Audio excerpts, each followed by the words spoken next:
وكل مجاهد لله بأهل البدر يا الله.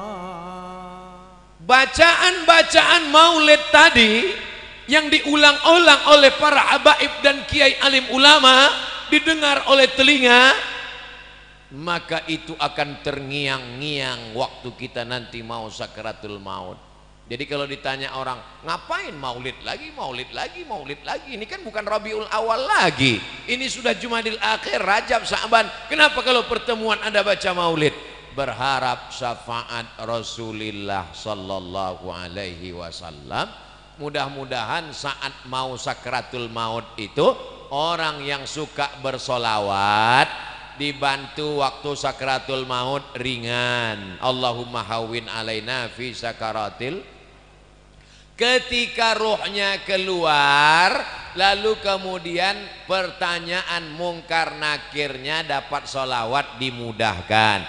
Ma rabbuka, man nabiyuka, ma imamuka, ma qiblatuka, man ikhwanuka. Kemudian nanti ketika dibangkitkan di padang mahsyar, idza sama'um fatarat wa idzal kawakibun tasarat wa idzal bi'aru fujirat wa idzal quburu bu'sirat. Ketika dibangkitkan di kubur dimudahkan. Ketika ditimbang amalnya, fa amma man saqulat mawazinuh, siapa yang berat timbangannya, fahuwa fi 'ishatir radiyah, maka dialah hidupnya diridhai Allah. Tapi jangan gara-gara ayat ini ibu enggak diet lagi. Kenapa? Kan yang berat timbangannya hidupnya diridhai Allah Pak Ustadz. Timbangan amal maksudnya, bukan timbangan badan. Orang yang bersolawat maka dimudahkan nanti ketika hisab, wal afwa indal hisab. Orang yang banyak bersolawat dimudahkan ketika meniti titian ihdinas siratal mustaqim. Orang yang banyak bersolawat maka dia paling dekat nanti di surga Jannatul Firdaus. Aqrabu majlisan, dekat majlisnya. Jadi kalau ditanya kenapa maulid, maulid, maulid? Majlis maulid itu sesungguhnya adalah majlis sodakoh. Mentang-mentang tadi keluar uang masuk kotak, betul sodakoh, tapi utamanya adalah majlis solawat. Salatullah salamullah ala taha rasulillah. Salatullah salamullah ala yasin habibillah. Tawassalna bismillah wa bil hadi rasulillah wa kulli mujahidin lillah bi ahlil badri ya Allah. Diiringi oleh anak-anak muda hadrah. Apa nama hadrahnya Ustaz? Akhlakul Mustafa, akhlaknya Rasulullah. Sudah acara maulid keliling, ngajinya dengan habaib dan ulama, tapi acara nikahnya masih pakai keyboard tunggal, artisnya pakai rok pendek. Pulangnya tak perlu lagi diceritakan, sakit hati ibu nanti. Maka undanglah saat walimah anak nikah pakai hadrah, saat akikah pakai hadrah, saat sunatan pakai hadrah. Setuju? Saya berapa kali nggak datang acara walimah. Ustadz Somad ini katanya kalau diundang wajib datang. Sering kali dia ceramah, idza da'aka fa'ajibhu, kalau diundang datang. Ustadz sudah kami undang, undangannya diantar ke rumah, yang lain pakai WA. Ustadz dikirim undangannya langsung datang ke rumah. Kenapa Ustadz nggak datang? Aku datang. Kok nggak ketemu kemarin? Aku nggak masuk ke dalam. Kenapa nggak masuk? Waktu aku mau masuk kalian sambut dengan lagu jatuh bangun aku mengejarmu. Ngapain saya masuk? Daripada jatuh bangun mendingan pulang. Kita mau masuk, dia sambut dengan lagu cinta satu malam. Itu kan kumpul kebo. Mohon maaf, ada anak-anak. Dia sambut dengan lagu selimut tetangga. Ngapain dibahas? Ini perbuatan maksiat. Selingkuh itu indah. Nauzubillah. Lagu-lagu itu menginspirasi, mengajak orang berselawat kepada Nabi. Iramanya indah-indah, dilakukan oleh anak muda. Saya senang sekali malam ini yang menyanyikan hadrah itu anak-anak muda, laki-laki. Laki-laki semua tadi kan? Kadang ini ada maulid Nabi yang nyanyi perempuan. Lagunya biasa aja, lipstiknya 2 inci. Perempuan itu suaranya bagus baca Quran, suaranya bagus sholawatan. Tapi kalau dilihat laki-laki yang tidak mahram, suami orang melihat istri orang. Banyak perempuan pakai jilbab bagus, pakai baju bagus, wajahnya glowing di depan suami orang, di depan istrinya sendiri seperti mak lampir, nyi blorong, sundel bolong, suster ngesot. Loh, hafal semua nih Pak Ustadz. Jamaah yang dimuliakan Allah. Tapi malam ini Masya Allah tabarakallah, majelis salawat kita insya Allah diridhai Allah, disenangi Rasulullah. Kenapa? Karena tidak campur antara laki-laki dan perempuan. Tuh kok ada perempuan, mereka terjebak di tengah laki-laki. Masya Allah tabarakallah. Ini yang baik-baik ini kita bawa insya Allah. Apa pelajaran dari Bekasi? Silaturahimnya terjaga. Apa pelajaran dari Bekasi? Cerita judulnya tepat, mengingat mati, supaya masyarakat ini diingatkan pada mati. Wa kafa bil mauti wa'iza. Ada nasihat yang tidak bersuara, ada nasihat yang bukan khutbah, bukan ceramah, bukan tausiah, bukan tazkirah. Dia diam 1000 bahasa. Nasihat itu bernama mati. Siapa yang menasihati Ustadz Abdul Somad? Enggak ada. Enggak ada orang menasihati saya sampai sekarang. Saya datang ke Kiai, Kiai tolong nasihati saya. Saya kalau tausiah, saya cari para alim ulama yang tua-tua, yang sepuh-sepuh, minta nasihat, minta doa. Mereka enggak kasih nasihat.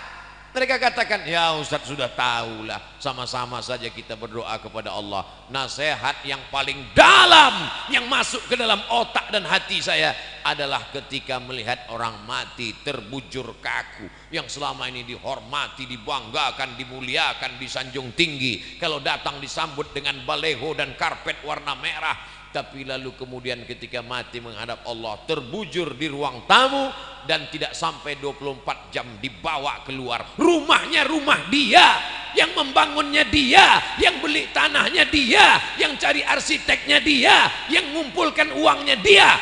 Tapi kalau sudah meninggal dunia, sejengkal pun di rumah itu tidak ada yang bersedia menampung dia. Tempatnya tetap di TPU, tempat taman pemakaman umum. Ada rumah yang dibangun, ada rumah yang dikendalikan, ada rumah yang diatur. Sekian tahun nabung untuk buat rumah. Rumahmu berapa harganya? 3M. Wow, hebat sekali 3M, 3 kali minjam. Ada rumah yang tidak pernah kita lihat, rumah yang tidak pernah kita jenguk, rumah yang tidak pernah kita pedulikan, tapi kita akan tinggal di sana. Lebih lama di rumah kita atau di taman pemakaman umum? Saya tanya sekali lagi, lebih lama tinggal di rumah yang kita bangun atau lebih lama di kuburan? Lebih lama di kuburan. Di rumah kita paling kita tempati, ada orang menempati rumahnya sampai 100 tahun? Enggak ada. Paling kita tempati rumah kita itu paling lama 50 tahun.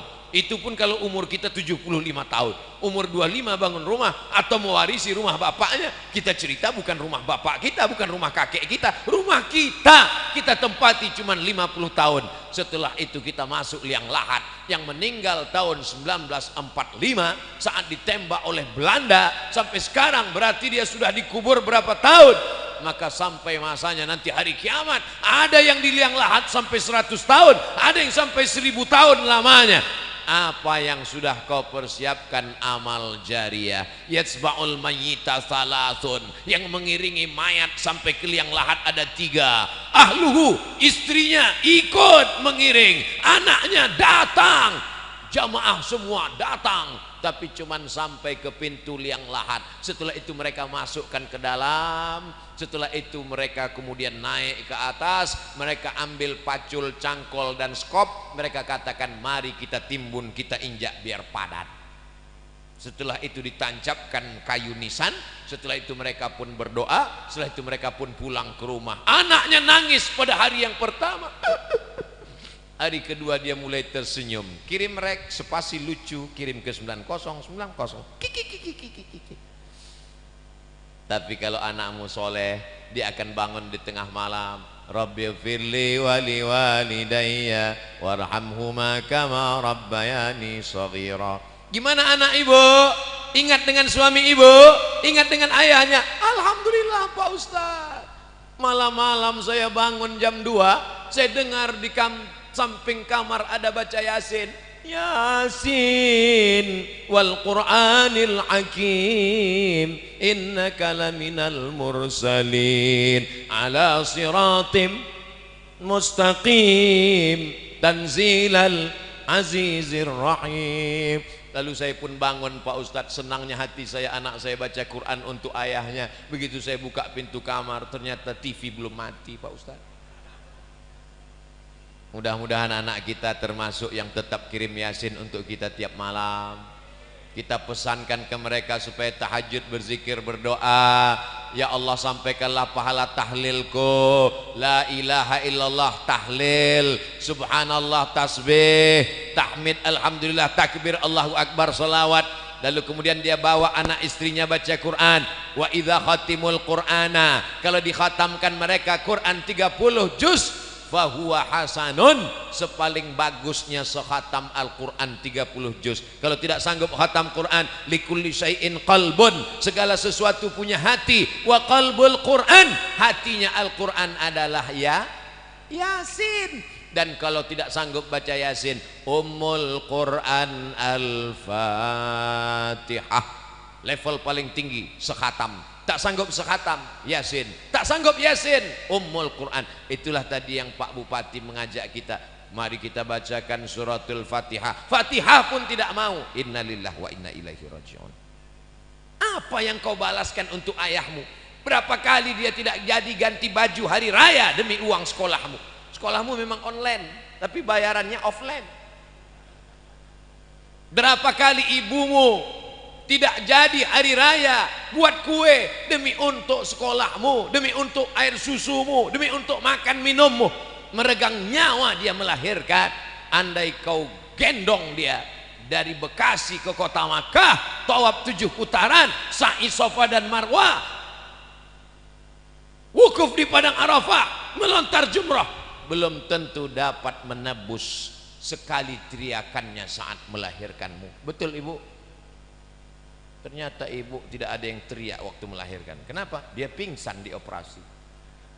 Lahir. Ustadz, walaupun operasi sesar itu sakit loh Ustadz. Ustadz kan nggak pernah merasakannya, karena rasaku bukan rasamu Ustadz. Kita tidak pernah tahu bagaimana perasaan mereka perempuan. Ketika hormonnya berlebih di awal-awal kehamilan, dia muntah-muntah. Respon hidungnya sangat tajam. Suami yang dulu kata dia buah hati belayan jiwa, cintaku setengah napasku pergi, baunya minta ampun. Lalu kemudian yang awalnya rahim itu kecil, lalu mulai membesar, sebulan, 2 bulan, 3 bulan, akhirnya ususnya menjadi kecil, makannya susah, nafasnya terhalang, lalu kemudian tulang belakangnya mulai melengkung. Lalu ketika melahirkan anak seperti patah-patah tulang rusuknya. Itulah ayat yang disebut dalam Al-Quran, wahnan ala wahnin, lemah di atas lemah. Tak ada yang bisa membalas kelemahan-kelemahan itu, dan tidak ada yang sanggup membahasnya. Kalau saya bahas bagaimana lemahnya perempuan saat mengandung, perempuan itu mengandung lemah di atas lemah. Kata ibu-ibu, alah Ustadz kayak pernah aja.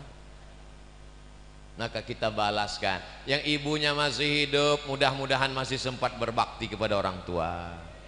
Yang ibu bapaknya sudah meninggal dunia, nasihat kematian, ziarah. Jangan nunggu mau Ramadan, jangan nunggu mau Idul Fitri, besok hari libur bawa anaknya ziarah. Ini sekarang banyak orang ziarah, bapaknya baju hitam, istrinya baju hitam, anaknya baju hitam, hitam-hitam semua, sampai di tempat pemakaman langsung foto. Habis itu update status, man in black.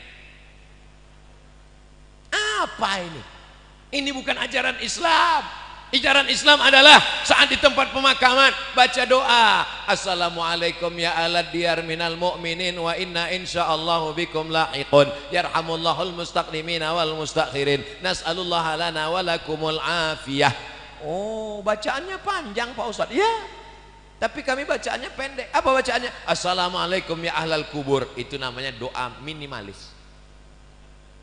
Apalah salahnya cetakkan doa ziarah kubur? Tanya nanti panitia berapa ongkosnya buat baliho besar seperti ini, buat doa ziarah kubur, tempel besar-besar di dekat pemakaman TPU. Assalamualaikum ya ala diyar minal mu'minin wa inna insyaallah bikum lahiqun yarhamullahul mustaqdimin wal mustakhirin nas'alullah lana wa lakumul afiyah. Coblos nomor, boleh. Daripada baliho yang enggak jelas ujung arahnya, nyangkut ke pokok kayu, diambil Satpol PP, dibakar, mendingan di samping kuburan mengingatkan orang. Andai pun dia tidak lapuk, maka mengalir sampai hari kiamat. Inilah dia amal-amal kita. Apa saja amal kita yang akan mengalir? Waladun salihun, anak yang soleh, shadaqatun jariyah, itulah uang yang masuk ke dalam kotak-kotak tadi. Beli semen, batu bata, kerikil, atap, tenda, lampu, AC, mihrab, mimbar, kipas angin, itu semua akan mengalir. Siapa yang mewakafkan tanah masjid ini dulu? Siapa yang membangunnya? Siapa yang ngasih semen? Siapa yang ngasih kosen? Siapa yang ngasih kaca? Kita tidak tahu, tapi pahalanya dari mulai tadi petang sampai malam, sampai sholat subuh besok, zuhur, asar, maghrib, isya, subuh, zuhur, asar, maghrib, isya, Ramadan, tarawih, witir, idul fitri, idul adha, hari raya kurban, sampai hari kiamat, mengalir pahalanya ke liang lahat. Mudah-mudahan sebelum mati kita sempat bangun masjid. Masjid apa namanya? Masjid Al-Mustaqim. Siapa yang buat? Pak Kapolsek. Masjid apa namanya? Masjid As-Somad. Siapa yang buat?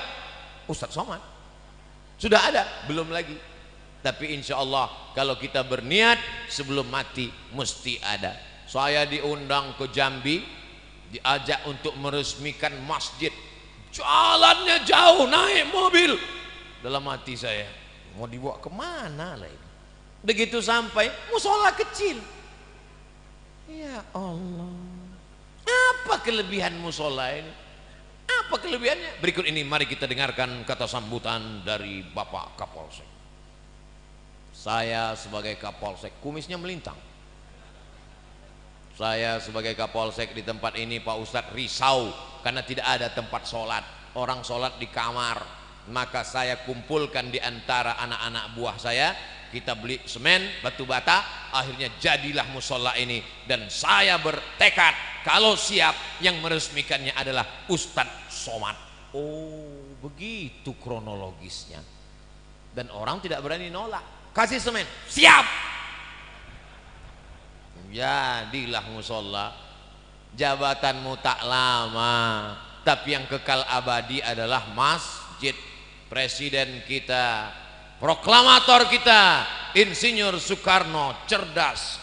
Di saat Indonesia tidak semakmur sekarang, uangnya tidak banyak, baru saja diserang oleh Belanda dan Jepang, dia sempat berpikir untuk membangun masjid terbesar di Asia Tenggara. Itulah dia Masjid Istiqlal. Sampai Presiden Amerika pun masuk ke dalam. Semua orang-orang yang masuk ke dalam Masjid Istiqlal itu kalau masuk berdecak kagum seperti melihat kucing. Wow, amazing, kata dia. Apa amazingnya? Tiangnya banyak sekali, kata dia. Luar biasa.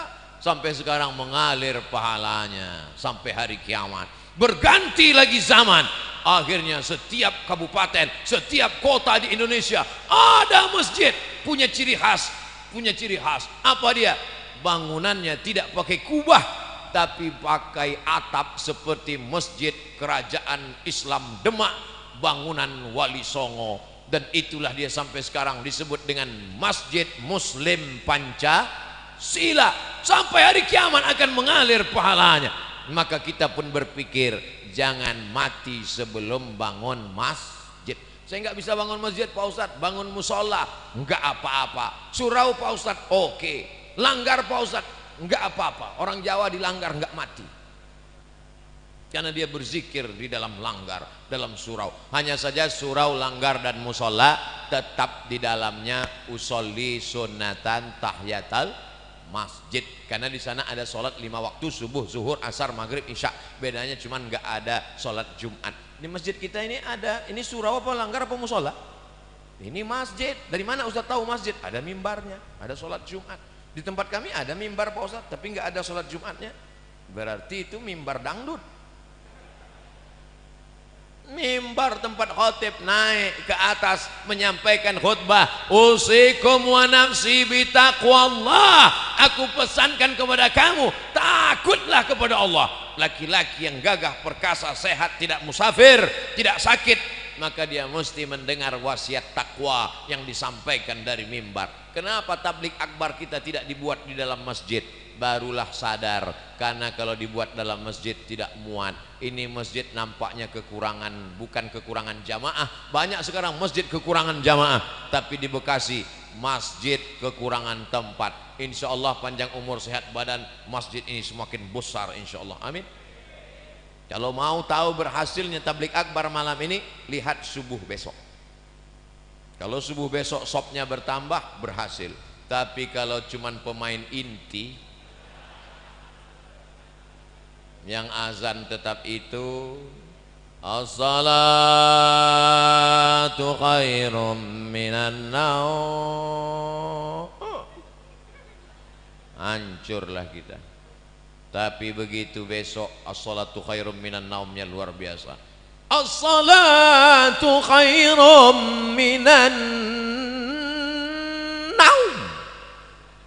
Semangat anak, bangun, datang dia ke masjid semua. Alhamdulillah Pak Ustadz, sejak Ustadz Somad tausiah kemarin, anak saya rajin sholat duha Pak Ustadz. Cuman ada yang mengganggu pikiran saya. Kenapa Bu? Doanya pakai kunut. Itu namanya subuh kesiangan Bu. Pas ditanya sama ibunya, kenapa kamu sholat subuhnya jam 8? Masih syukur aku sholat subuh, kawanku nggak sholat sama sekali. Ini logika terbalik, otaknya sungsang. Kalau mau lihat dunia boleh lihat ke bawah, tapi kalau untuk akhirat, lihatlah orang yang istiqomah ke masjid subuh, zuhur, asar, maghrib, isya, masjid ke masjid ke masjid. Lihat tuh anak muda ke masjid terus, tertulis di bajunya biker subuhan. Zuhur hilang. Sedangkan subuh yang berat lawan ngantuk aja dia datang. Sedangkan subuh yang matanya lelap, tidur pulas, mengigau, tetap dia lawan, datang ke masjid. Apalagi zuhur asar yang melek. Sedangkan zuhur, subuh saja siap dia jadi imam, padahal suaranya jelas. Bismillahirrahmanirrahim, alhamdulillahi rabbil alamin. Apalagi kalau cuman nggak bersuara, Allahu Akbar. Memang berawal kalau mau jadi imam, imam zuhur dan imam asar. Anak-anak muda, nanti kalau ditanya, datang anak gadis, anak-anak cewek bilang, bang, aku siap jadi, aku ingin mencari imam, aku siap, tapi zuhur dan asar ya. Maka kalian pun mesti pintar-pintar. Kalau mau tulis update status besok, aku mau cari imam maghrib, subuh dan isya. Yang zuhur ngantri dulu.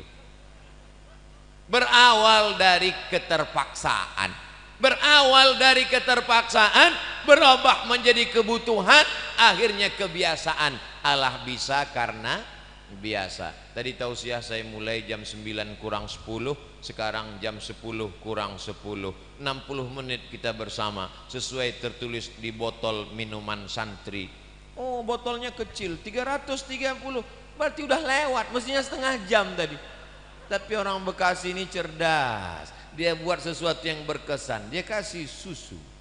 Masya Allah, tabarakallah. Ustadz nggak boleh minum air manis karena suaranya menggelegar, tenggorokannya panas. Dikasih air manis yang panas, suaranya hilang, pita lehernya rusak. Nanti umurnya sekian ceramahnya, apa kabar? Serba salah. Nanti dikasih air putih, katanya panitianya nggak respon. Dikasih air susu, air teh, katanya wah susah sekali Ustadz Abdul Somad ini. Enggak, Ustadz Somad tidak pernah mempersulit, mempersusah orang. Kalau bisa dipermudah, kenapa dipersulit? Yassiru, mudahkan urusan orang. Ngundang Ustaz Abdul Somad nggak perlu pakai proposal. Ngundang Ustaz Abdul Somad katanya sulit, mesti kirim DP, mesti pakai pesawat kelas eksekutif, mesti dijemput dengan private jet, mesti dijemput. Hoax, bohong, penipu. Ustaz berapa kali datang ke Jakarta dalam setahun? Jabodetabek, Jakarta, Depok, Bogor, Bekasi. Setahun datang 3 kali. Berarti 4 bulan sekali. Selama 4 bulan datang 3 hari. Tausiahnya 1 hari 3 kali. Jumat, Sabtu, Ahad. Jumat 3 kali. Pagi, siang, malam. Sabtu 3 kali. Pagi, siang, malam. Ahad 2 kali. Pagi, siang, besok pulang. 3 kali, seperti makan obat. Bapak Ibu yang dimuliakan Allah Subhanahu wa taala, kebersamaan kita malam ini di halaman masjid mudah-mudahan membawa kita istiqomah, anak-anak kita menjadi anak para penghafal Quran. Apa yang disampaikan Ustaz Abdul Somad waktu di Bekasi, silaturahim. Yang kedua, ingat mati. Yang ketiga, bagaimana menyelesaikan masalah di negeri kita ini. Ingat ketika negara Palestina dijajah, ketika itu seorang ulama besar bernama Imam Abu Hamid Al-Ghazali meninggal tahun 1111. Mudah ngingatnya, 1111. Banyak orang mengkritik Imam Ghazali, kenapa dia tidak ikut berperang melawan tentara yang menjajah Palestina. Imam Al-Ghazali menulis kitab Ihya Ulumuddin. Palestina dibebaskan oleh Salahuddin Al-Ayyubi. Salahuddin, orang barat susah menyebut Salahuddin, menyebutnya Sultan Saladin. Salahuddin Al-Ayyubi. Kapan Salahuddin Al-Ayyubi lahir? 1138. Ingat itu. Ternyata doa dari seorang ulama yang mustajab wali Allah melahirkan seorang pemimpin yang luar biasa. Urus saja salatmu, urus zikirmu, urus makanan halalmu, anak-anakmu ini akan menjadikan negeri ini baldatun thayyibatun wa rabbun ghafur. Kalau engkau sibuk komen dengan medsos, kau akan kalah dengan buzzer, karena mereka punya akun banyak luar biasa. Jadi kami nanti kalau Ustaz Somad dicaci maki gimana? Kalau kau sanggup balas, berikan klarifikasi. Kalau kau tak sanggup balas, doakan kepada Allah. Allahumma hdi qaumi fa innahum la ya'lamun. Tapi kami enggak tahan Pak Ustaz, emosi kami Pak Ustaz. Kalau enggak tahan, enggak usah main handphone. Daripada jantung koroner enggak mati, cuman setengah mati. Tapi anak-anak muda yang punya kekuatan, maka diam melihat kebatilan adalah setan akhras, setan bisu. Tapi hati-hati jangan termakan hoax. Kalaupun mau termakan, makanlah sate dan soto. Jangan makan hoax karena tak ada untungnya. In ja'akum fasiqun, kalau datang orang bawa berita macam-macam, fatabayyanu, klarifikasi. Ini zaman luar biasa. Zaman dulu orang bacakan jangan baca buku ini, langsung tidak baca buku. Sekarang kalau saya katakan jangan baca buku ini, langsung dia cari di Google, langsung dia download, langsung dia cetak dalam bentuk PDF, langsung dia dapat. Jangan tonton ini, langsung dia tonton. Tontonlah yang bisa jadi tuntunan, tausiah guru-guru kita, para alim ulama kita. Nanti kalau ada yang bertanya apa yang disampaikan Ustaz Somad, ada 3: silaturahim, ingat mati, dan didik generasi masa depan supaya Indonesia tetap menjadi baldatun thayyibatun wa rabbun. Urus tahajudmu, urus salatmu, urus sedekahmu, urus hidupmu, maka Allah akan mengurus dunia dan akhiratmu. Rabbana atina fid dunya hasanah wa fil akhirati hasanah wa qina adzabannar. Puncak maulid bukan pada tausiah, puncak maulid adalah pada doa. Jangan bubar dulu, khusyuk, istighfar, hadirkan hati, aminkan doa yang akan dipimpin nanti oleh Ketua Majelis Ulama Indonesia Kabupaten Bekasi. Aqulu qauli hadza astaghfirullah li wa lakum. Terima kasih segala perhatian, mohon maaf segala kesilapan dan kekhilafan. Nanti pulang dengan tertib dan damai, jangan biarkan sampah berserakan. tetap jaga protokol kesehatan. Terima kasih. Wassalamualaikum warahmatullahi wabarakatuh. Wa kulli mujahidin lillah bi ahlil badriyah.